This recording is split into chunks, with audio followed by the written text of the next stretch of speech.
আসসালামু আলাইকুম সবাইকে, আমি ইশতিয়াক। আজকে তড়িৎ রসায়নের অষ্টম লেকচারে আমরা সবাই হাজির হলাম। আজকের টপিকটা হচ্ছে খুবই ইন্টারেস্টিং এবং অনেকে মনে করতে পারো খুবই কঠিন একটা টপিক। কিভাবে শিখবো, কিভাবে লিখবো, কিভাবে পড়বো, কিভাবে বুঝবো, তোমাদের মনের মধ্যে অনেক প্রশ্ন থাকে আজকের এই টপিক নিয়ে। সো যারা যারা ক্লাসটা দেখছো তোমরা সবাই চেষ্টা করবে ক্লাসটি হচ্ছে সম্পূর্ণ দেখে নোট করার জন্য। আজকের ক্লাসের টপিক হচ্ছে লিথিয়াম আয়ন ব্যাটারি এর ডিসচার্জিং প্রক্রিয়াগুলো আমরা আলোচনা করব। তবে তার আগে আমাদেরকে শিখতে হবে যে ব্যাটারি মানে কি এবং ব্যাটারি কয় ধরনের। যেমন খেয়াল করে দেখো, রিচার্জেবল ভিত্তি করে ব্যাটারি হচ্ছে দুই প্রকার। তার মধ্যে একটা হচ্ছে নন রিচার্জেবল ব্যাটারি আর হচ্ছে রিচার্জেবল ব্যাটারি। রিচার্জেবল ব্যাটারি মানে হচ্ছে যেগুলো রিচার্জ করতে পারবো। যেমন ধরো ব্যাটারি যদি চার্জ শেষ হয়ে যায়, যেমন মোবাইলের ব্যাটারি, ল্যাপটপের ব্যাটারিগুলা, হ্যাঁ, তারপর হচ্ছে কারের ব্যাটারিগুলো, যেগুলো তুমি চার্জ শেষ হয়ে গেলে তুমি চার্জিং করতে পারবা, সেগুলোকে বলে রিচার্জেবল, রিচার্জ করা যায়। আর নন রিচার্জেবল হচ্ছে যেগুলো রিচার্জ করা যাচ্ছে না, মানে একবারই হচ্ছে ইউজ করা যাচ্ছে, পরের দিন চার্জ করা যাচ্ছে না। যেমন ধরো ঘড়ির ব্যাটারিগুলো, পেন্সিল ব্যাটারি যেগুলো আছে সেগুলো হচ্ছে কি নন রিচার্জিং। আর চার্জিং যেগুলো আছে যেগুলোকে বলে রিচার্জেবল, যেগুলো হচ্ছে কি ল্যাপটপের ব্যাটারিগুলো অথবা ফোনের ব্যাটারিগুলো আর কি। সো এটি কমন সেন্সলি বোঝা যায়। তবে তার আগে আমাকে একটু জানতে হবে যে রিচার্জেবল ব্যাটারি মানে কি। অর্থাৎ আমি তো এগুলোর আসলে মেকানিজমগুলো আলোচনা করব, যে কিভাবে আসলে কাজ করলে ডিসচার্জিং প্রক্রিয়া কেমন, চার্জিং প্রক্রিয়া কেমন, ক্রিয়া কৌশলগুলো কি কিগুলো আমরা আলোচনা করবো। তবে তার আগে আমাদেরকে শিখতে হবে যে রিচার্জেবল ব্যাটারি মানে কি। খেয়াল করে দেখো, যে সকল ব্যাটারিকে তুমি বাইরে থেকে তুমি ফার্স্ট অফ অল কারেন্ট দিবা, বাইরে থেকে তোমাকে আগে কারেন্ট দিতে হবে। কারেন্ট দিয়ে কি করতে হবে, সেখানে রাসায়নিক শক্তি জমা করতে হবে। এবং কারেন্ট যখন দিচ্ছি সেটাকে বলা হয় চার্জিং। আমরা যখন মোবাইল চার্জ দিই না, মোবাইল চার্জ দেওয়ার পরে সেটা চার্জিং প্রক্রিয়া হচ্ছে। তো মোবাইল চার্জ দিলে তখন কি হয় জানো, আমরা বাইরে থেকে কারেন্ট দিচ্ছি এবং ভেতরে রাসায়নিক শক্তি জমা হচ্ছে। ওকে, এটাই লিখছি যে সকল ব্যাটারিকে বাইরে থেকে বিদ্যুৎ শক্তি প্রবাহিত করে রাসায়নিক শক্তি জমা হবে। এবং একটা পর্যায়ে গিয়ে যখন চার্জিং শেষ হয়ে যাচ্ছে তখন কি হবে, ওই যে সঞ্চিত যে রাসায়নিক শক্তিটা আছে না, সেই সঞ্চিত রাসায়নিক শক্তিটা বিদ্যুৎ শক্তিতে পরিণত হবে, মানে বিদ্যুৎ শক্তিতে উৎপাদিত হবে। তখন সেটাকে বলা হচ্ছে রিচার্জেবল ব্যাটারি। সো আমাদের মোবাইলের ফোনে যে ব্যাটারিগুলো আছে সেগুলো কি হয়, আমরা যখন চার্জ দিই তখন সেখানে চার্জ যখন দিলে সেটাকে অর্থাৎ বিদ্যুৎ শক্তি দিচ্ছি, বিদ্যুৎ শক্তিটা কিসে কনভার্ট হচ্ছে, রাসায়নিক শক্তিতে। এবং আমরা যখন চার্জটা বের করে ফেলি, মানে চার্জারটা যখন বের করে ফেলি তখন ওই রাসায়নিক শক্তিটা বিদ্যুৎ শক্তিতে উৎপাদন হয়, তখন সেটাকে বলা হচ্ছে রিচার্জেবল ব্যাটারি। অর্থাৎ যে সকল ব্যাটারিকে বাইরে থেকে বিদ্যুৎ শক্তি প্রবাহিত করে রাসায়নিক শক্তি জমা করার মাধ্যমে রিচার্জ করা যায়, রাসায়নিক শক্তি জমা করার মাধ্যমে রিচার্জ করা যায় এবং পরবর্তীতে ওই সঞ্চিত রাসায়নিক শক্তিকে বিদ্যুৎ শক্তিতে উৎপাদন করা যায়, তাদেরকে বলা হচ্ছে কি রিচার্জেবল ব্যাটারি।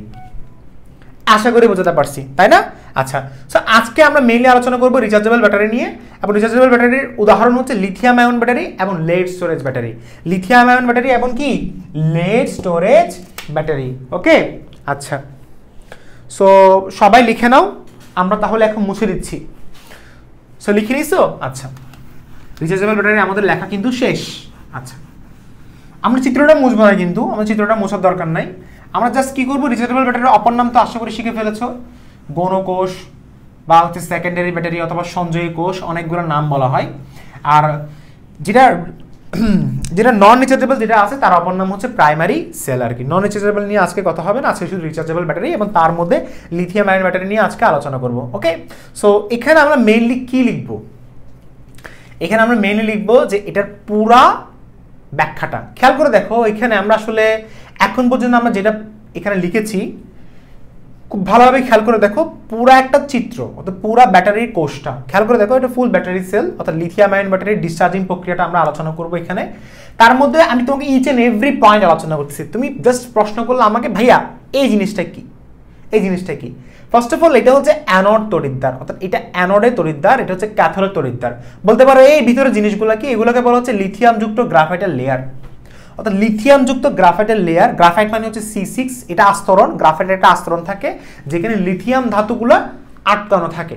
মানে এটা ধরো এই জিনিসটা হচ্ছে এখানে গ্রাফাইটের লেয়ার আছে, লেয়ার, গ্রাফাইটের লেয়ারের মধ্যে লিথিয়াম ধাতুগুলো আটকানো আছে। যেমন ধরো আমি পায়েসের লেয়ার বলো না, পায়েস খাও না, উফ খুব মজা, খুব টেস্ট। ওই পায়েসের মধ্যে কিসমিসের কি থাকে, কিসমিসের কিছু হচ্ছে কি থাকে, মানে ওই যে দানা থাকে, ওই কিসমিসের দানাগুলো আমরা পায়েসের সাথে কি করি, আটকানো দিই, মানে আটকানো অবস্থায় হচ্ছে কি, মানে কি লেপটে দিই, যেটাকে বলা হয় আর কি। তো সেম কাহিনী হচ্ছে এখানে এরকম যে এই লিথিয়াম ধাতুগুলা গ্রাফাইটের সাথে কি আটকানো থাকে, ট্রেপ অবস্থায় থাকে, এই ট্রেপ অবস্থায় থাকে। এটা আমি পরে দিয়ে ব্যাখ্যা করতেছি। আবার ওইখানে কি আছে, lithium cobalt oxide, lithium cobalt অক্সাইডের লেয়ার থাকে যেখানেও সেম লিথিয়াম ধাতুগুলো আটকানো থাকে। আর এখানে হচ্ছে ইলেকট্রোলাইট থাকবে, ইলেকট্রোলাইটের দ্রবণ থাকবে এখানে। এবং ইলেকট্রোলাইট সেটা কোনটা সেটা আমরা বলবো। ইলেকট্রোলাইট তুমি দুটো নিতে পারো, হচ্ছে লিথিয়াম পারক্লোরাইড লবণ নিতে পারো, অথবা তুমি আরেকটা নিতে পারো হচ্ছে কি লিথিয়াম হেক্সাফ্লোরোফসফেট, লিথিয়াম হেক্সাফ্লোরোফসফেট অথবা লিথিয়াম পারক্লোরাইড লবণ নিতে পারো। এটা হচ্ছে ইলেকট্রোলাইট হিসেবে আমরা মেইনলি এখানে ইউজ করে থাকি। ওকে, আচ্ছা, সো এখন এইটা পুরো, আর উপরে কি লিখছে দেখো, উপরে হচ্ছে ইলেকট্রন। ইলেকট্রন কিন্তু হচ্ছে ওই যে ইলেকট্রনের যেই আটা আছে, ইলেকট্রন যে বহির্বর্তনী তার দিয়ে আমরা কি করি, আমরা সেটা অ্যানোড থেকে ক্যাথোডে প্রবেশ করে, আর ক্যাথোড থেকে অ্যানোডের দিকে কি হয়, আমার তড়িৎ প্রবাহিত হয়। এটা আমি নেমলি এখানে ব্যাখ্যা করছি। ওকে, সো এতটুকু পর্যন্ত আমি তোমাকে এটা ব্যাখ্যা করলাম। পরবর্তী হচ্ছে আমরা এখন আরো বিস্তারিত আলোচনায় যাচ্ছি। খেয়াল করে দেখো যে লিথিয়াম আয়ন ব্যাটারি, দেখো ফার্স্ট অফ অল এখানে খেয়াল করে দেখো, যেহেতু এখানে একটা কথা আছে, দেখো যেহেতু রিচার্জেবল, লিথিয়াম আয়ন ব্যাটারি হচ্ছে রিচার্জেবল ব্যাটারি, যেহেতু খেয়াল করে দেখো রিচার্জেবল ব্যাটারি,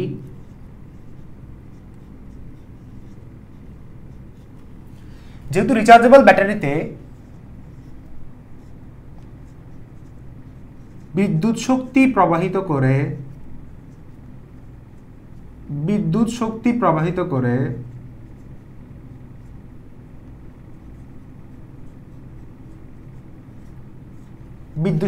প্রবাহিত করে যেহেতু রিচার্জেবল ব্যাটারিতে বিদ্যুৎ শক্তি প্রবাহিত করে রাসায়নিক শক্তি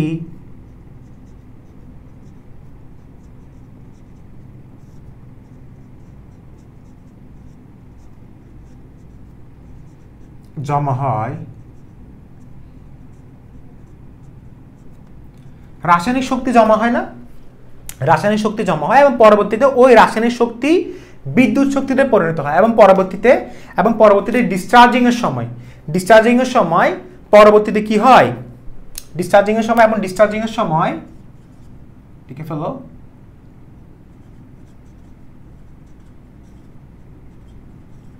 ডিসচার্জিং এর সময়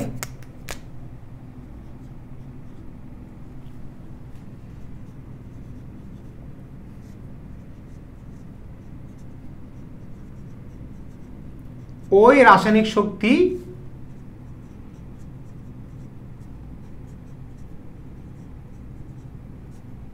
বিদ্যুৎ শক্তিতে পরিণত হয়।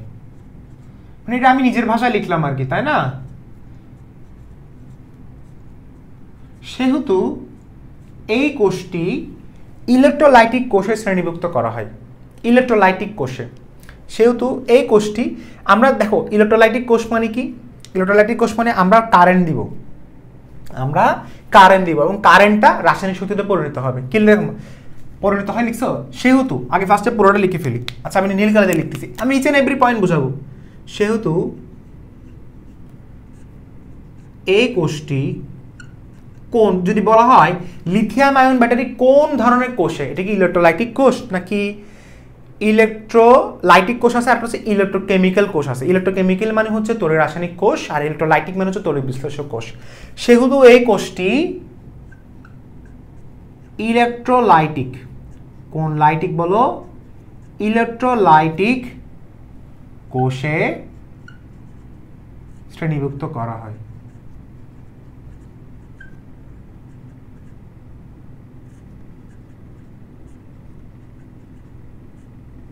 সেহেতু এই কোষটিকে অথবা এই কোষটিকে বলতে পারো ইলেকট্রোলাইটিক কোষে শ্রেণীভুক্ত করা হয়।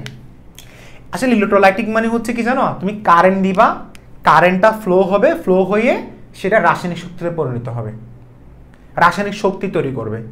সো ইলেকট্রোলাইটিক কোষের ধর্ম কিন্তু এটা ছিল। যারা এটা বুঝো নাই তারা হয়তো আগের ক্লাস দেখে আসো নাই, লেকচার 7, 6 এগুলো অনেকবার পড়াইছি, ঠিক আছে? আচ্ছা, সো এখন এখানে আমি যেটা বললাম, তো এখানে এক্সাম্পলগুলো কি কি, আমি যদি বলি যে এখানে আমার রিচার্জেবল ব্যাটারির এক্সাম্পলগুলো কি কি, এক্সাম্পলগুলো হচ্ছে লিথিয়াম আয়ন ব্যাটারি, লিখে ফেলো।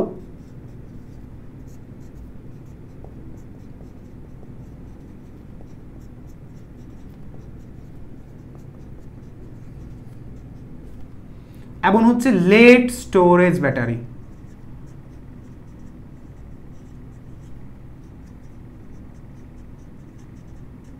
শেষ, খুবই সিম্পল এইগুলা। এখন আমরা আলোচনা করব, খেয়াল করে দেখো আমরা মেইনলি এখানে কি আলোচনা করব। আচ্ছা, এটাকে লিথিয়াম আয়ন ব্যাটারি কেন বলা হয়?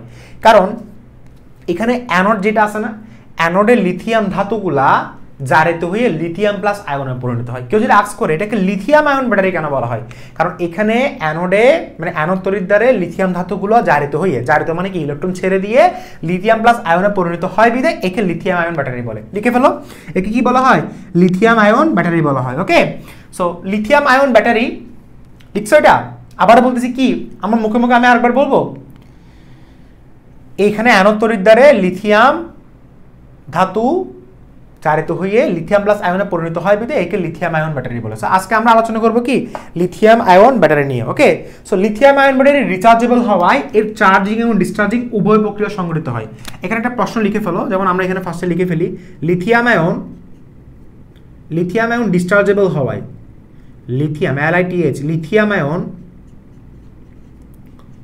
ব্যাটারি রিচার্জেবল হওয়ায়, কি বললাম? রিচার্জেবল হওয়ায়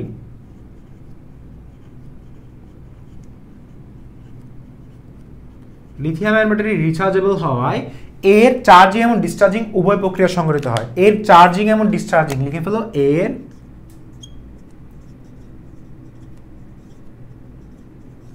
চার্জিং এবং ডিসচার্জিং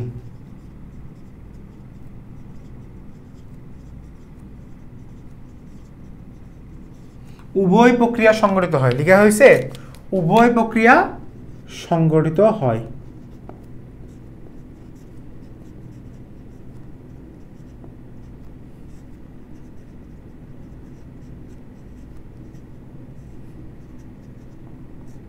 এতটুকু লেখা শেষ না? আচ্ছা, এখন আমরা তাহলে এটা লেখার পর এখন আমরা চলে যাচ্ছি কোথায়?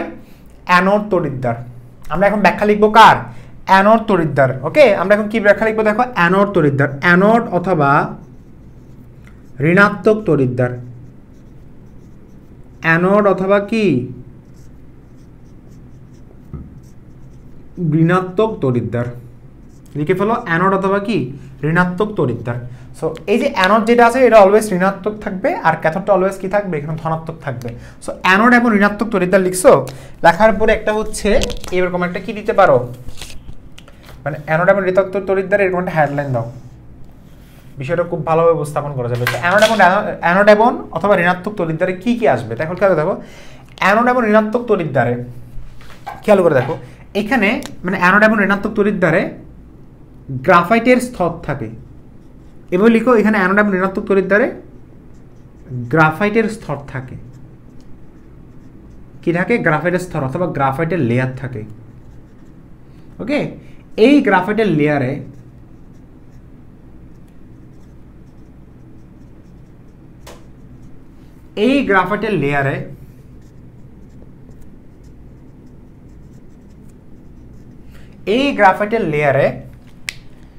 C6 মানে আসলে গ্রাফাইট মানে হচ্ছে C6, বুঝছো? C6 কে গ্রাফাইট বলে। এই গ্রাফাইটের লেয়ারে লিথিয়াম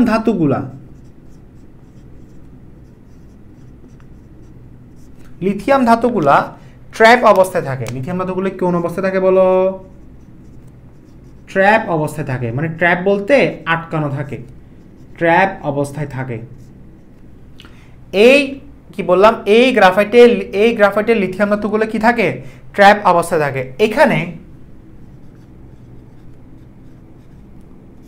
এখানে ঠিক কতগুলো লিথিয়াম আছে, এখানে ঠিক কতগুলো লিথিয়াম আছে তা নির্দিষ্ট নয়।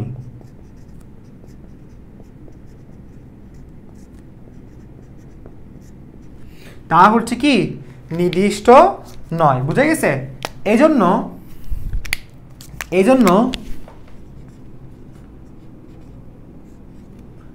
এখানে এক সংখ্যক লিথিয়াম ধাতু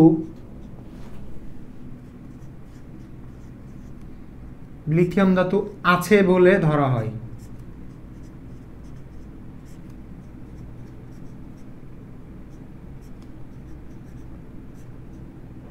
অর্থাৎ এখানে এক সংখ্যক লিথিয়াম ধাতু আছে বলে ধরা হয়, এবং এই অ্যানোডে লিথিয়াম ধাতুগুলো ইলেকট্রন ত্যাগ করে, এবং এই অ্যানোডে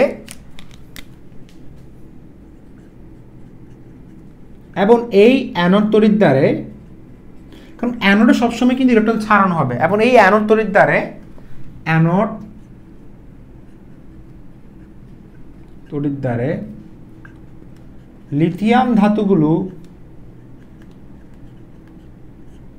লিথিয়াম ধাতুগুলো ইলেকট্রন ছেড়ে দিয়ে লিথিয়াম ধাতুগুলো কি করে ইলেকট্রন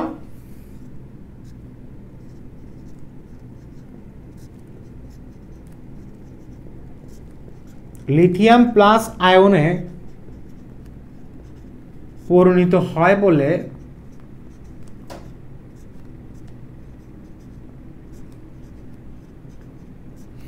হয় বলে একে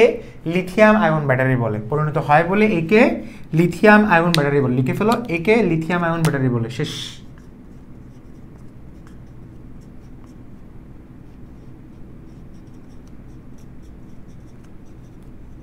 ওকে একে লিথিয়াম আয়ন ব্যাটারি বলে আমাদের লেখা শেষ না ওকে মুছে ফেলবো এখন দেখো চিত্রটা শুধু থাকো চিত্রটা আর ছাড়া আর কিছু লাগবে না এরপরে ক্যাথোড তড়িৎদ্বারে কি লেখা হয়েছে অ্যানোড তড়িৎদ্বার তো বুঝলাম ক্যাথোড মানে হচ্ছে ধনাত্মক তড়িৎদ্বার ক্যাথোড মানে হচ্ছে কি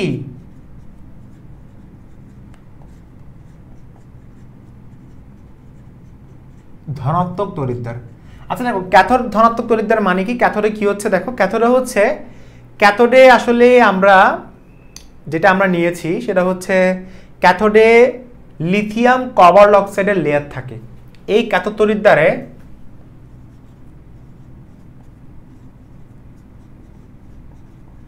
মানে এই ক্যাথোডের এটা আসলে বলতে হবে যে এখানে এভাবে বলো যে এই ক্যাথোডের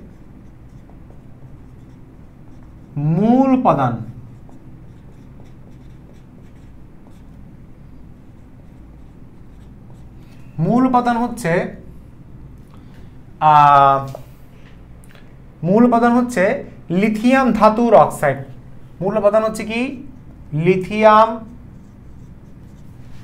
ধাতুর অক্সাইড অথবা লিথিয়াম মেটাল অক্সাইড বলতে পারো লিথিয়াম ধাতুর অক্সাইড যেমন এগুলো আমি একটু বোল্ড করে লিখে দিচ্ছি একটু ভালোভাবে মনে রাখো ক্যাথোডের মূল উপাদানগুলো কি কি যেমন ধরো লিথিয়াম কবাল্ট অক্সাইড এরপরে লিথিয়াম ম্যাঙ্গানিজ অক্সাইড এরপরে লিথিয়াম ম্যাঙ্গানাইট LiMnO3 ওকে LiMnO3 এটা হচ্ছে লিথিয়াম ম্যাঙ্গানেট এরপরে লিথিয়াম আয়রন ফসফেট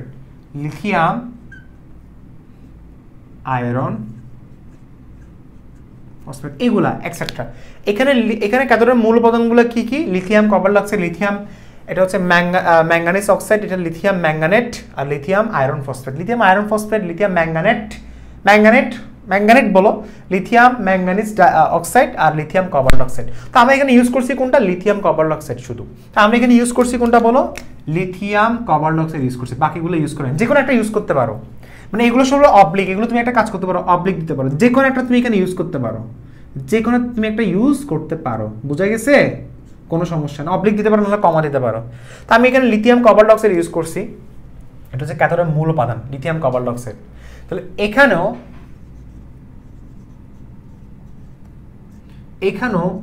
লিথিয়াম ধাতু লিথিয়াম কপার অক্সাইডের সাথে ট্র্যাপ অবস্থায় লাগানো থাকে ট্র্যাপ মানে হচ্ছে আটকানো থাকে ট্র্যাপ অবস্থায় আটকানো থাকে ওকে ট্র্যাপ অবস্থায় কি থাকে আটকানো থাকে আচ্ছা কিন্তু এই ক্যাথোড তড়িৎদ্বারে অথবা এই ক্যাথোডে লিথিয়াম ধাতুর সংখ্যা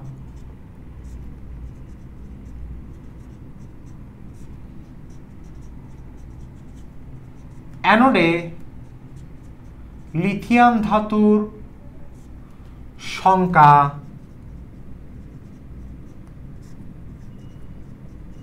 অপেক্ষা কম থাকে কেন রিজনটা বলতেছি কম থাকে যাতে অ্যানোড থেকে অতিরিক্ত লিথিয়াম আয়ন ক্যাথোডে প্রবেশ করতে পারে, ক্যাথোডে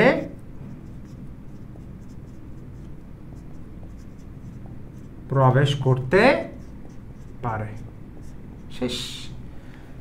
মানে এখানে এটা হচ্ছে অ্যানোড, এটা হচ্ছে ক্যাথোড। ক্যাথোড কোনটা? এটা।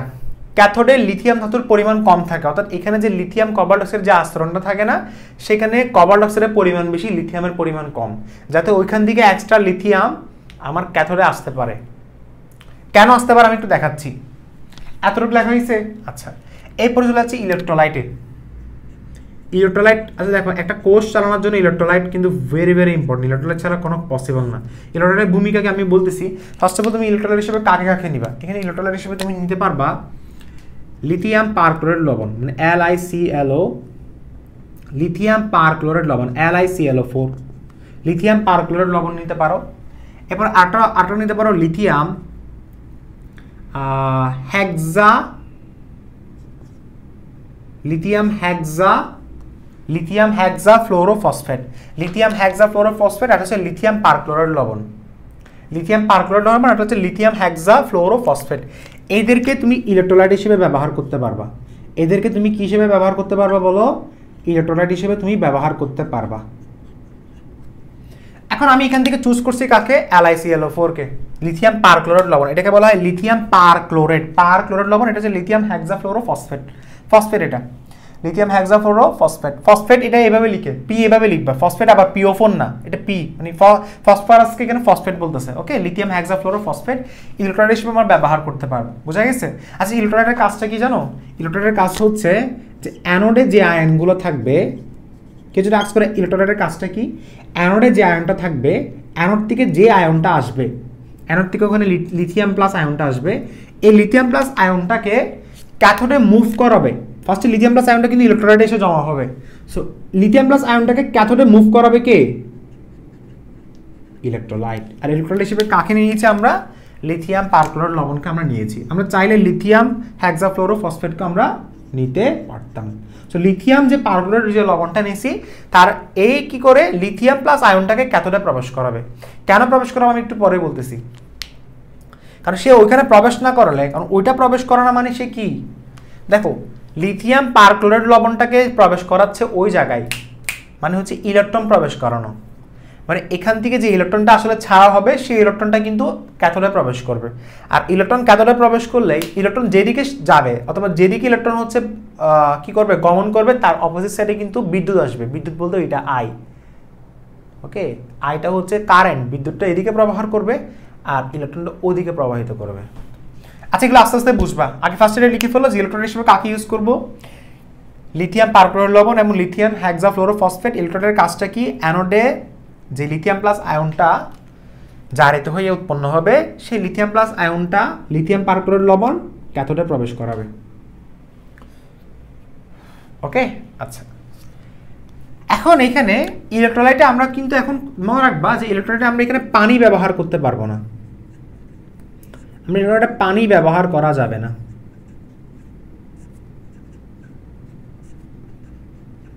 ইলেকট্রোলাইটে আমরা পানি ব্যবহার করা যাবে না। কারণটা কি? কারণটা হচ্ছে আমরা পানি ব্যবহার করলে একটা সমস্যা আছে। যেমন ধরো লিথিয়াম হচ্ছে গ্রুপ 1 এর মূলক। কারণটা হচ্ছে, কারণ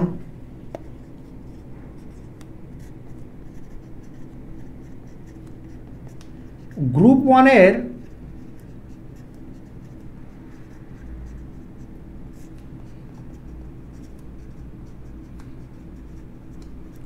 মৌলগুলো হচ্ছে হাইলি রিঅ্যাক্টিভ। তারা পানির সাথে ব্যবহার করে, তোমরা জানো সোডিয়াম পানির সাথে ব্যবহার করলে কি হয়, তারা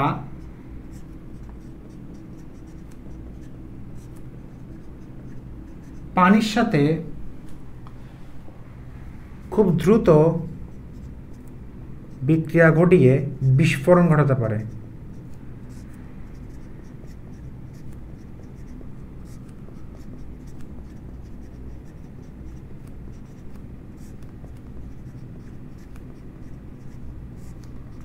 যার কারণে আমরা এখানে পানি ব্যবহার করতে পারবো না। কারণ গ্রুপ 1 এর মৌলগুলো হাইলি রিঅ্যাক্টিভ, তারা পানির সাথে বিক্রিয়া করে, খুব দ্রুত বিক্রিয়া করে বিস্ফোরণ ঘটাতে পারে। সো সে চাইলে যন্ত্রটাকে নষ্ট করে দিতে পারবে 1 সেকেন্ডের মধ্যে। সো সেক্ষেত্রে আমরা এখানে পানি ব্যবহার করতে পারবো না। সো পানির পরিবর্তে আমরা ইলেকট্রোলাইটে ইউজ করব জৈব দ্রাবক। আমরা কি ইউজ করব? সুতরাং পানির পরিবর্তে, সুতরাং তাই পানির পরিবর্তে, তাই লিখো, তাই পানির পরিবর্তে আমরা এখানে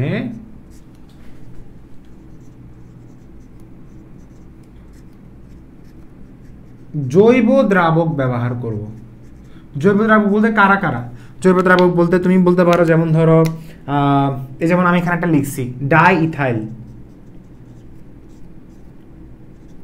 ডাইইথাইল কার্বনেট, তারপর হচ্ছে ডাইমিথাইল কার্বনেট, ডাইমিথাইল, ট্রাইমিথাইল লিখে বলছি, সরি, ডাইমিথাইল কার্বনেট। তুমি দেখো ডাইইথাইল, ডাইমিথাইল কার্বনেট যে কোনো একটা জৈব দ্রাবক তুমি ব্যবহার করতে পারো। আর হচ্ছে মিথাইল ইথাইল কার্বনেট, এটাও তুমি দিতে পারো। বইয়ের মধ্যে মিথাইল ইথাইল কার্বনেটও দেওয়া আছে। মিথাইল ইথাইল না, ইথাইল মিথাইল কার্বনেট আর কি, আগে ইথাইল হবে ইথাইল মিথাইল কার্বনেট। আরটা হচ্ছে ডাইমিথাইল ডাইইথাইল কার্বনেট তুমি ব্যবহার করতে পারবা কি হিসেবে? জৈব দ্রাবক হিসেবে তুমি ব্যবহার করতে পারবা। এই জৈব দ্রাবক আমরা পানির পরিবর্তে ব্যবহার করব, কারণ পানি ব্যবহার করলে আসলে কাহিনী কি হবে, তার হাইলি রিয়েক্টিভ, তারা কি করে পানির সাথে বিক্রিয়া করে বিস্ফোরণ ঘটাতে পারে। সো সেক্ষেত্রে আমরা লিথিয়ামটাকে বাঁচানোর জন্য, মানে লিথিয়াম আয়ন মেটালটাকে বাঁচানোর জন্য আমরা এখানে পানি ব্যবহার করতে পারবো না। আর ইলেকট্রোলাইটের মেইন কাজটা কি? ইলেকট্রোলাইটের মেইন কাজটা হচ্ছে তারা কি করে, তারা ওই যে অ্যানোডে যেই লিথিয়াম প্লাস আয়নটা উৎপন্ন হয়, সেই লিথিয়াম প্লাস আয়নটা যখন ইলেকট্রোলাইটে যখন পৌঁছে যায়, তখন ইলেকট্রোলাইটের কাজটা হচ্ছে কি লিথিয়াম প্লাস আয়নটাকে অ্যানোড থেকে ক্যাথোডের দিকে কি করা, দাবিত করা। ওকে, এখন চলে যাচ্ছি কার্যপ্রণালীতে। এখন চলে যাবে কোথায়? কার্যপ্রণালীতে। আশা করি লেখা হয়েছে, ঠিক আছে? ওকে, কার্যপ্রণালী থেকে এখন লিখে ফেলবো। লেখা শেষ? Very good.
আচ্ছা, এখন আমরা দেখে যাব, মানে এখন আমরা দেখে নিব কার্যপ্রণালী। কার্যপ্রণালীগুলো কেমন হয় খেয়াল করে দেখো। কার্যপ্রণালী একটু হালকা করে লিখে নিই, এরপর আমরা মেইন বিক্রিয়াতে চলে যাব। কার্যপ্রণালী খেয়াল করে দেখো। দেখো কার্যপ্রণালীটা কি, সেটা হচ্ছে ব্যাটারির সাথে যখন কোনো যন্ত্র সংযুক্ত করা হয়, মানে এই ব্যাটারির সাথে,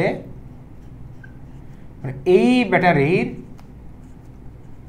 সাথে যখন কোনো যন্ত্র সংযুক্ত করা হয়, খেয়াল করে দেখো, যখন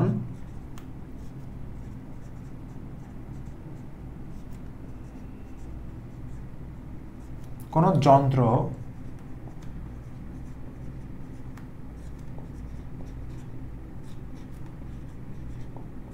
ব্যাটারির সাথে যখন কোনো যন্ত্র সংযুক্ত করা হয়, তখন যদি তখন যদি সুইচ অন করা হয় তখন ব্যাটারি ডিসচার্জিং হওয়া শুরু করে। তখন যদি সুইচ অন করা হয় ব্যাটারি ডিসচার্জিং হওয়া শুরু করে।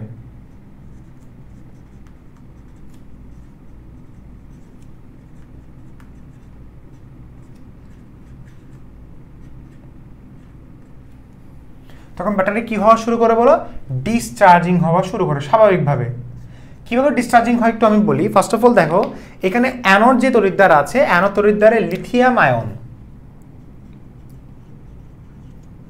অ্যানোডের লিথিয়াম ধাতু, মানে গ্রাফাইটের সাথে লিথিয়াম ধাতুগুলো, মানে গ্রাফাইটের লিথিয়াম ধাতুগুলো লিখতে পারে অ্যানোডে লিথিয়াম ধাতু, গ্রাফাইটে ব্র্যাকেটে লিখে দিচ্ছি গ্রাফাইটের লেয়ারে আটকানো।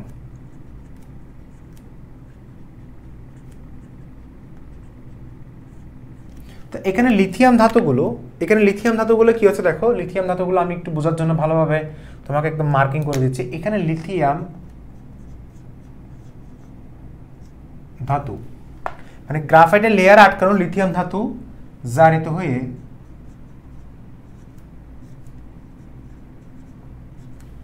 লিথিয়াম প্লাস আয়নে পরিণত হয়। লিথিয়াম প্লাস আয়নে পরিণত হয়। কথা বোঝা গেছে? আচ্ছা, এখন এই লিথিয়াম প্লাস আয়নটা এবং এই লিথিয়াম প্লাস আয়নটা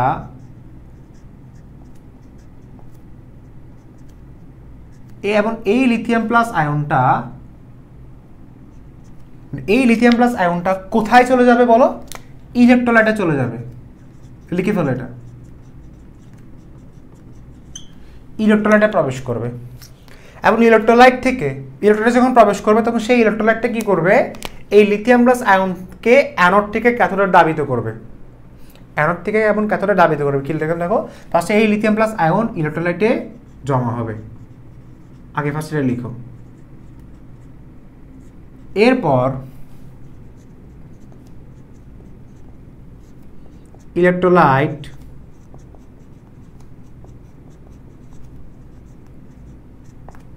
এই লিথিয়াম প্লাস আয়নকে অ্যানোড থেকে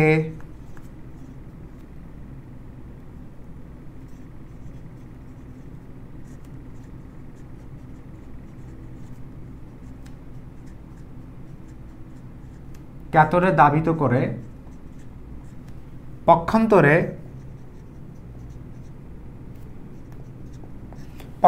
আমরা কি লিখব? পক্ষান্তরে পাশাপাশি ইলেকট্রন, পক্ষান্তরে পাশাপাশি অথবা এবং পাশাপাশি লিখে ফেলো, এবং পাশাপাশি ইলেকট্রন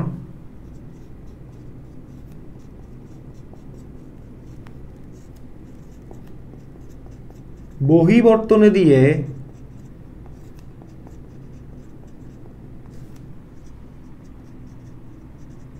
ক্যাথোড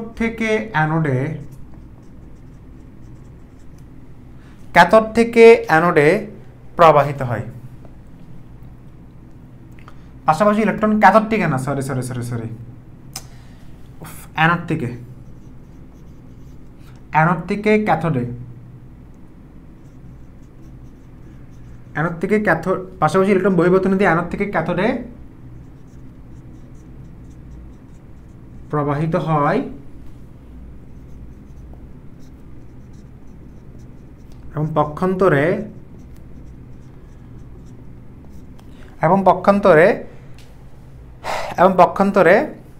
দেখো, ওকে, পক্ষান্তরে অ্যানোড থেকে ক্যাথোডে লিখছেন, অ্যানোড থেকে ক্যাথোডে প্রবাহিত হয় এবং পক্ষান্তরে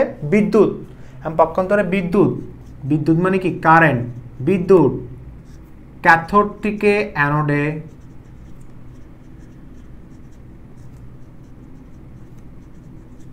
থেকে অ্যানোডে দাবিত হয়। লেখা হয়েছে ক্যাথোড থেকে অ্যানোডে কি হয়? দাবিত হয়। এই এতটুকু লিখে দিলে এনাফ।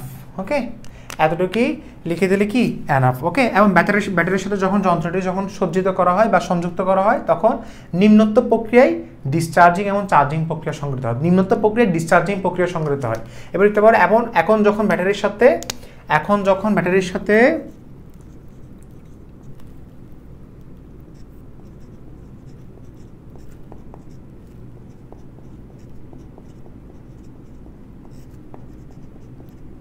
সাথে যন্ত্রটি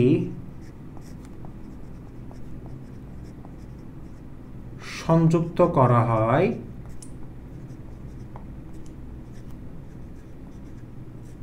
ব্যাটারির সাথে যখন যন্ত্রটি সংযুক্ত করা হয় তখন কি হয় বলো, তখন নিম্নোক্ত প্রক্রিয়ায় ডিসচার্জিং প্রক্রিয়া সংঘটিত হয়। ফার্স্টে ডিসচার্জিং হবে, তাই না? ডিসচার্জিং প্রক্রিয়া সংঘটিত হয়, নিম্নোক্তভাবে ডিসচার্জিং প্রক্রিয়া সংঘটিত হয়। তা আমরা শুরু করলাম যে ফার্স্ট অফ অল শুরু করলাম অ্যানোডে জারণ প্রক্রিয়া। অ্যানোডে জারণ প্রক্রিয়া কিভাবে হয়, তো আমরা শুরু করতেছি ফার্স্ট অফ অল লিথিয়াম কি আছে দেখো, Li6, ওকে, সে X সংখ্যক ইলেকট্রন ত্যাগ করে, Li6, এখানে Lix দিয়ে দাও, কারণ আমরা আসলে লিথিয়াম কতটুকু সেটা জানি না। আমি বললাম এক সংখ্যক লিথিয়াম আছে, তাই বললাম এক সংখ্যক লিথিয়াম এক সংখ্যক ইলেকট্রন ত্যাগ করে এবং সে কিসে পরিণত হয়, X লিথিয়াম প্লাস আয়নে পরিণত হয়। সে কিসে পরিণত হয় বলা হয়, X লিথিয়াম সংখ্যক আয়নে পরিণত হয়। এবং এখানে গ্রাফাইটটা আলাদা হয়ে যাবে, এখানে আলাদা হয়ে যাবে। এটাই ছিল আমাদের অ্যানোডে জারণ বিক্রিয়া। এটা আমাদের কি বলো, অ্যানোডে এখানে কি বলো, জারণ বিক্রিয়া। এবং এটার বিভব হচ্ছে কত জানো, 3.04 ভোল্ট। এটার ই সেলের মান আর কি 3.04 ভোল্ট। এটা আলাদাভাবে লিখে ফেলতে পারো। সেখানে কিছু টাকা অ্যানোডে জারণ প্রক্রিয়া কীভাবে সংঘটিত হচ্ছে খেয়াল করতে হবে। এখানে লিথিয়াম ধাতু যেটা গ্রাফাইটের সাথে কি ছিল, সংযুক্ত ছিল, এবং সেটি ইলেকট্রন ত্যাগ করে লিথিয়াম প্লাস আয়নে পরিণত হয় এবং গ্রাফাইটটা আলাদা হয়ে বিভক্ত হয়ে যায়, ওকে। এবং উৎপন্ন লিথিয়াম প্লাস আয়ন ইলেকট্রোলাইটে এসে জমা হয়, ঠিক আছে। এখানে লিথিয়াম ধাতুটা লিখে দিব, এখানে লিথিয়াম ধাতুটা লিখে দিচ্ছি। এখানে ব্যাখ্যাটা খেয়াল করে দেখো, এখানে লিথিয়াম ধাতু যেটি গ্রাফাইটের সাথে সংযুক্ত ছিল,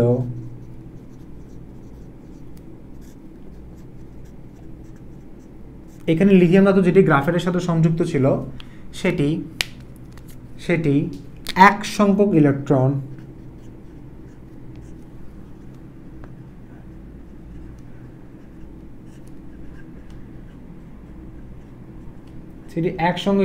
ত্যাগ করে X লিথিয়াম প্লাস আয়নে পরিণত হয়।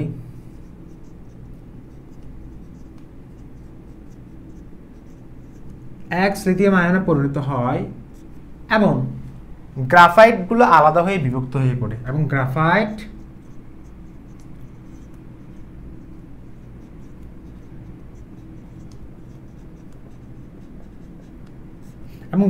আলাদা হয়ে বিভক্ত হয়ে পড়ে।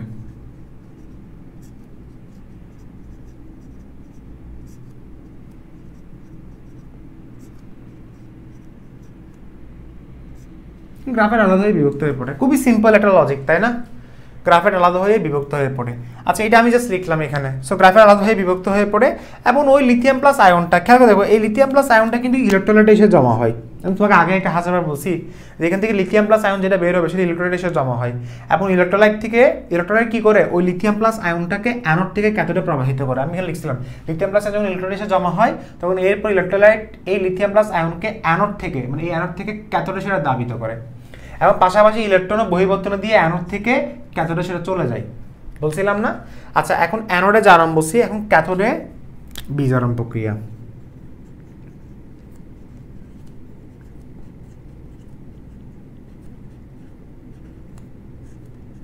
ক্যাথোডে বিজারণ প্রক্রিয়া। সো ক্যাথোডের মধ্যে অ্যাকচুয়ালি আমি Li6 এটা নিছি। এখন ক্যাথোডের মধ্যে কোনটা ছিল বলো, লিথিয়াম কভার্ড অক্সাইড ছিল, লিথিয়াম কভার্ড অক্সাইড। ক্যাথোডের আসলে মূল যেই পদার্থটা সেটা হচ্ছে লিথিয়াম কভার্ড অক্সাইড, তাই না?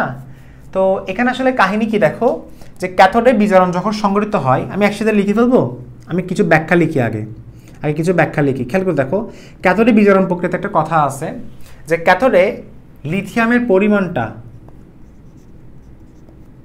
লিথিয়ামের যে পরিমাণটা, লিথিয়ামের পরিমাণ, ক্যাথোডের লিথিয়ামের পরিমাণ অ্যানোডের পরিমাণ থেকে কম। সেটা রিজন আমি একটু আগে বলছিলাম কেন, কারণ যাতে এক্সট্রা পরিমাণ লিথিয়াম অ্যানোড থেকে ক্যাথোডে এসে জমা হতে পারে, সেজন্য ক্যাথোডের লিথিয়ামের পরিমাণ অ্যানোডের পরিমাণ অপেক্ষা কম।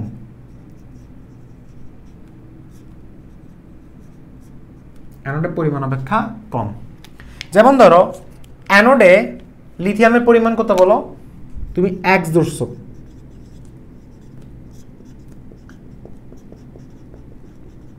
অ্যানোডে লিথিয়ামের পরিমাণ তুমি কত ধরছো বলো, এক্স। ওকে, এখন ক্যাথোডে যেহেতু আমি কম বলছি, তাহলে ক্যাথোডে কত হবে, ক্যাথোডে লিথিয়ামের পরিমাণ কত হবে বলো, ক্যাথোডে লিথিয়ামের পরিমাণ হবে 1 - x। 1 - x মানে হচ্ছে কম হবে, অর্থাৎ অ্যানোড থেকে কম হবে। এখন 1 - x কেন ধরছি খেয়াল করে দেখো, এখানে কিন্তু এক্সট্রা পরিমাণ লিথিয়াম কিন্তু হচ্ছে অ্যানোড থেকে আসছে না, কোনটা, এটা না, লিথিয়াম গ্রাফাইট থেকে এক্সট্রা লিথিয়াম প্লাস আয়ন কিন্তু অ্যানোডে ত্যাগ হয়ে গেছে, এবং সে এক্সট্রা লিথিয়াম প্লাস আয়নটা যখন ইলেকট্রোলাইটে আসলো, তখন ইলেকট্রোলাইট কি করে, ওই এক্সট্রা লিথিয়ামটাকে সে অ্যানোড থেকে ক্যাথোডে দাবিত করে। তাহলে ক্যাথোডে কিন্তু লিথিয়াম জমা হয়েছে, কত লিথিয়াম জমা হয়েছে, এক্স পরিমাণ লিথিয়াম জমা হয়েছে, অর্থাৎ এক্স পরিমাণ লিথিয়াম প্লাস আয়ন জমা হয়েছে। কত পরিমাণ জমা হয়েছে বলো, এক্স পরিমাণ লিথিয়াম আয়ন জমা হয়েছে। যে এক্স পরিমাণ লিথিয়াম আয়ন কোথায় জমা হয়েছে, ক্যাথোডে জমা হয়েছে। খেয়াল করে দেখো, আগে ছিল 1 - x ক্যাথোডে, এখন এক্সট্রা এক্স পরিমাণ জমা হয়েছে, তো টোটাল লিথিয়াম কত হবে,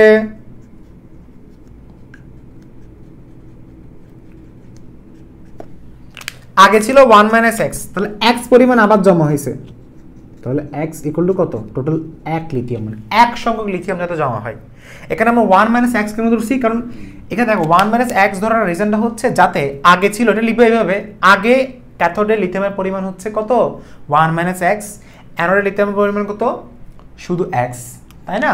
তাহলে ওই 1 সংখ্যক লিথিয়ামটা যখন ক্যাথোডে জমা হয়, ক্যাথোডে আগে ছিল 1 - x, তাহলে 1 - x প্লাস x কত, 1 সংখ্যক লিথিয়াম যাতে উৎপন্ন হয়। তাহলে 1 সংখ্যক লিথিয়াম, বইয়ের মধ্যে এভাবে লেখা আছে যে 1 সংখ্যক লিথিয়াম ক্যাথোডে যাতে উৎপন্ন হয়, সেজন্য এইভাবে ধরা হয়েছে। আশা করি বুঝতে পারছি, তাই না? এখন আমি যখন লিখবো যে ক্যাথোডের বিজারণটা কিভাবে লিখবো খেয়াল করে দেখো, আমি ফার্স্টে লিখলাম হচ্ছে কি লিথিয়াম, দেখো সুন্দর করে লেখা স্টার্ট করতেছি। দেখো এটা আমরা এখন ক্যাথোডের বিজারণটা লিখলাম, ক্যাথোডের বিজারণটা দেখো, খেয়াল করে দেখো, লিখলাম কি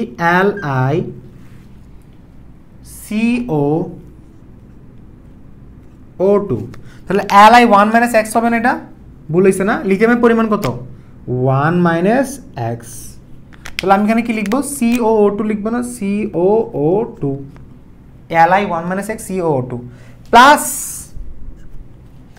কেন লিখবো খেয়াল করে দেখো, প্লাস সে কত সংখ্যক ইলেকট্রন, ওইখানে xn সংখ্যক ইলেকট্রন, মানে xe সংখ্যক ইলেকট্রন ওইখানে ত্যাগ হয়েছে না, ওই ত্যাগ হওয়া ইলেকট্রনগুলা ইলেকট্রোলাইট কোথায় দাবিত করবে, ক্যাথোডে দাবিত করবে। তো সেটা কে গ্রহণ করবে বলো, গ্রহণ করছে। আবার XL লিথিয়াম আছে না, ওইটা তো আসবে, তাহলে কি হবে দেখো, তাহলে আগে ছিল 1 - x, এখন এক্সট্রা x পরিমাণ আসছে, তাহলে সেটা কি হয় বলো, লিথিয়াম, বলছিলাম না 1 সংখ্যক হয়ে যাবে, তো লিথিয়াম 1 - x প্লাস x কত, শুধু লিথিয়াম, তাহলে লিথিয়াম কোবাল্ট অক্সাইডে সেটা পরিণত হবে, এবং যার বিভব কত হবে 0.66 ভোল্ট। এটা হচ্ছে ক্যাথোডে বিজারণ প্রক্রিয়া, আর এটা হচ্ছে অ্যানোডে বিজারণ প্রক্রিয়া। এখানে খেয়াল করে দেখো, এখানে Xe এবং x লিথিয়াম এটা যোগ করলে কি হয়, Xe এবং x লিথিয়াম যদি আমরা এখানে যোগ করি, তাহলে কি হয় আমাকে বলো, কি হয়, একটা যদি এটা যদি যোগ করো, মানে x lithium plus ion, x যদি যোগ করো, তাহলে যোগ হবে x লিথিয়াম, কি যোগ হবে বলো, এই দুটোকে একসাথে যোগ করলে x লিথিয়াম, মানে 1 সংখ্যক লিথিয়াম যোগ হবে। এই 1 সংখ্যক লিথিয়াম এটার সাথে যোগ করলে তাহলে আনসার আসবে কত, লিথিয়াম কোবাল্ট অক্সাইড। কারণ 1 সংখ্যক লিথিয়ামের সাথে আমি যখন লিথিয়াম 1 - x যোগ করব, সাথে কোবাল্ট অক্সাইড সহ যোগ করলে, এইটার আনসার কি বলো আমাকে, জাস্ট এটার আনসার বলো, এটার আনসার কত আসবে, লিথিয়াম কোবাল্ট অক্সাইড না, কারণ 1 - x প্লাস x কত 1ই, সো লিথিয়াম কোবাল্ট অক্সাইড। এটা জাস্ট আমি এখানে লেখানোর চেষ্টা করছি, আর কিছুই না। কথা বোঝা গেছে? আচ্ছা, সো এইভাবে আসলে তোমাকে লিখতে হবে। এখন এটা ছিল অ্যানোডে জারণ, এটা হচ্ছে ক্যাথোডে বিজারণ। এখন অ্যানোডে জারণ এবং ক্যাথোডে বিজারণ যদি আমরা সেটা একসাথে অ্যাড করি তাহলে কি আসবে বলো? সমগ্র কোষ বিক্রিয়া আসবে, সামগ্রিক কোষ বিক্রিয়া চলে আসবে। তাহলে সমগ্র কোষ বিক্রিয়াটা যদি আমরা যদি বের করতে চাই তাহলে সমগ্র কোষ বিক্রিয়া কেমনে বের করবো একটু দেখো তো।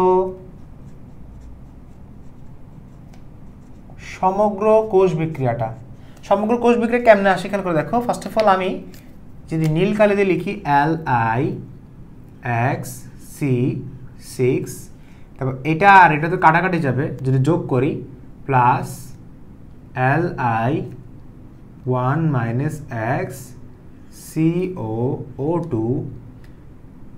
এবং এখানে তীর চিহ্নটা দিই, X লিথিয়ামও কাটাকাটি যাবে, তাহলে বাকিটা হচ্ছে 6 কার্বন মানে 6 গ্রাফাইট, এটা 6C মানে গ্রাফাইট, লিথিয়াম COO2 এবং তাদের টোটাল যেই ভোল্টটা, টোটাল যে ইসেলের মানটা সেটা হচ্ছে কত? 3.70 ভোল্ট। একদম সিম্পল অ্যাজ দ্যাট। আচ্ছা, এতটুকু লেখা হয়েছে। আচ্ছা, এগুলো সবগুলো ছিল ডিসচার্জিং। পরীক্ষায় মাঝে মাঝে চার্জিং প্রক্রিয়া বর্ণনা করতে বলতে পারে, মানে ডিসচার্জিং এবং চার্জিং একসাথে বর্ণনা করতে বলতে পারে। কিভাবে আমি চার্জিং সহ বর্ণনা করব? চার্জিং হবে ডিসচার্জিং এর অপোজিট। কি বললাম? চার্জিং হবে ডিসচার্জিং এর অপোজিট, কোনো কথা নাই। চার্জিং হবে ডিসচার্জিং এর অপোজিট। কেমন খেয়াল করে দেখো, এই যে আমরা ডিসচার্জিং এ যেটা লিখেছিলাম অ্যানোডে জারণ বিক্রিয়া লিখেছি না, ডিসচার্জিং এ সেটা অ্যানোডে বিজারণ হয়ে যাবে। সরি, ভুল বলছি। ডিসচার্জিং আমরা কি লিখছি? আমরা লিখছিলাম ধরো ক্যাথোডের কি লিখছি? ক্যাথোডের বিজারণ লিখছি। এখন আমরা চার্জিংয়ে গিয়ে বড় একটা হেডলাইন দিচ্ছি, ভালোভাবে খেয়াল করে দেখো। চার্জিংয়ে গিয়ে আমরা লিখব ক্যাথোডের বিজারণ, ক্যাথোডের জারণ। শুনতে অবাক লাগলো, ফুল অপোজিট হবে। ক্যাথোডের জারণ হবে কোথায়? চার্জিং এ। আর ক্যাথোডের বিজারণ হবে কোথায়? ডিসচার্জিং এ। সো ক্যাথোডের জারণ কেমন লিখবো? ফুল অপোজিট করে দিব, যে LiCOO2 লিখছো না? সো জারণ মানে এখানে ইলেকট্রন ছাড়ন হবে। তো ছাড়ন ইলেকট্রন কি হবে? ত্যাগ হবে না? তাহলে X lithium plus ion Li(1 - X)(CO(O2) plus X lithium.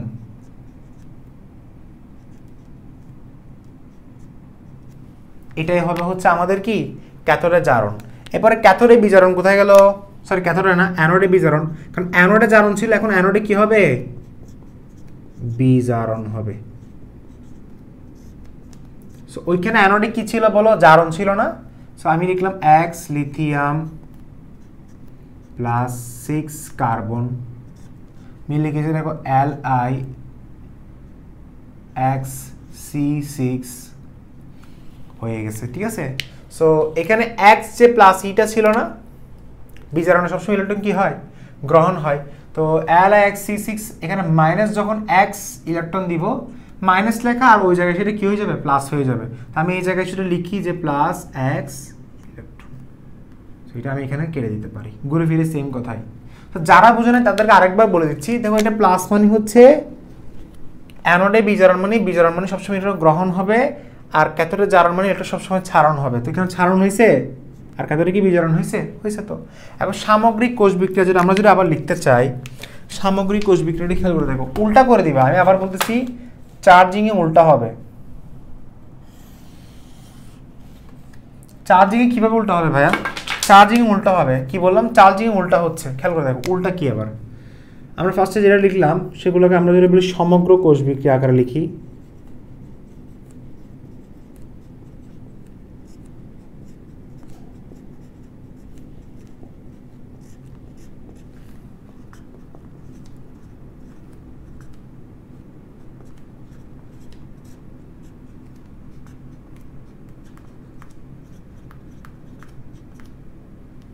আর কিছু লিখতে হবে? Li(X)(6), ঠিক আছে। এটা হচ্ছে আমাদের সমগ্র কোষ বিক্রিয়া। সো খেয়াল করে দেখো, এটা হচ্ছে ডিসচার্জিং এর সমগ্র কোষ বিক্রিয়া, এটা হচ্ছে চার্জিং এর সমগ্র কোষ বিক্রিয়া। তফাৎটা কোথায়? তফাৎটা হচ্ছে উল্টা, যেটা উৎপাদ ছিল সেটা এখানে হয়েছে বিক্রিয়ক, আর এখানে যেটা বিক্রিয়ক ছিল সেটা এখানে হয়েছে উৎপাদ। অর্থাৎ চার্জিং এবং ডিসচার্জিং ফুল উল্টা। মনে রাখবা এখানে অ্যানোডে যেটা জারণ হয়েছে এটা সেখানে অ্যানোডে বিজারণ, এখানে ক্যাথোডে সেটা বিজারণ হয়েছে, এখানে সেটা ক্যাথোডে জারণ। আবার বলছি এখানে যেটা অ্যানোডে জারণ হয়েছে সেটা এখানে অ্যানোডে বিজারণ, এখানে ক্যাথোডে যেটা বিজারণ হয়েছে এখানে সেটা ক্যাথোডে জারণ। সো ক্যাথোডে জারণ লিখছি, অ্যানোডে বিজারণ লিখছি, বুঝা গেছে? আচ্ছা, এখন তাহলে এগুলো শেষ। এখন দেখো, খেয়াল করে দেখো যে এর ব্যবহারটা যদি পরীক্ষা এমসিকিউতে আসে, ব্যবহারগুলো কি কি? ব্যবহার হচ্ছে সেলফোন। সেলফোনে আমরা কোন ব্যাটারি ব্যবহার করি? লিথিয়াম আয়ন ব্যাটারি ব্যবহার করে থাকি। যেমন ব্যাটারি, ল্যাপটপ ব্যাটারি, ওকে।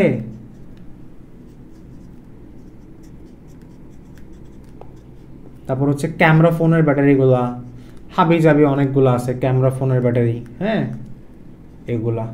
তো আজকাল মনে রাখবা, আজকাল একটা ট্রেন্ড বের হয়েছে যেটা হচ্ছে লেড স্টোরেজ, যেটা ব্যাটারি আছে না, লেড স্টোরেজ ব্যাটারি, অনেক গাড়িতে লেড স্টোরেজ ব্যবহারে ইউজ করা থাকে। কিন্তু টেসলা যে মোটর কোম্পানি যে গাড়িগুলো আছে, সেই টেসলা মোটর কোম্পানি গাড়িতে লেড স্টোরেজ ব্যাটারি ইউজ না করে আমরা ইউজ করি লিথিয়াম আয়ন ব্যাটারি, মানে LIV। লিথিয়াম আয়ন ব্যাটারি ব্যবহার করতে কোথায়?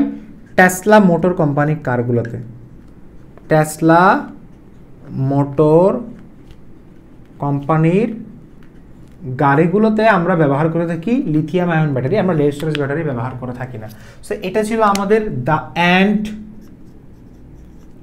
And of lithium ion battery. আশা করি সবার ভালো লাগছে। নেক্সট ক্লাসে আমরা লেড স্টোরেজ ব্যাটারি নিয়ে বিস্তারিত আলোচনা করব। তো সবাই ভালো থাকবা, সুস্থ থাকবা, এবং হচ্ছে ক্লাসগুলো ভালোভাবে করো, এবং লেকচার নাম্বার 9-এ লেড স্টোরেজ ব্যাটারি পড়াবো। সো সেখানে আমরা পাশাপাশি ফুয়েল সেলটা পড়াই দিব। সো সবাই ভালো থাকবে, সুস্থ থাকবা। আসসালামু আলাইকুম।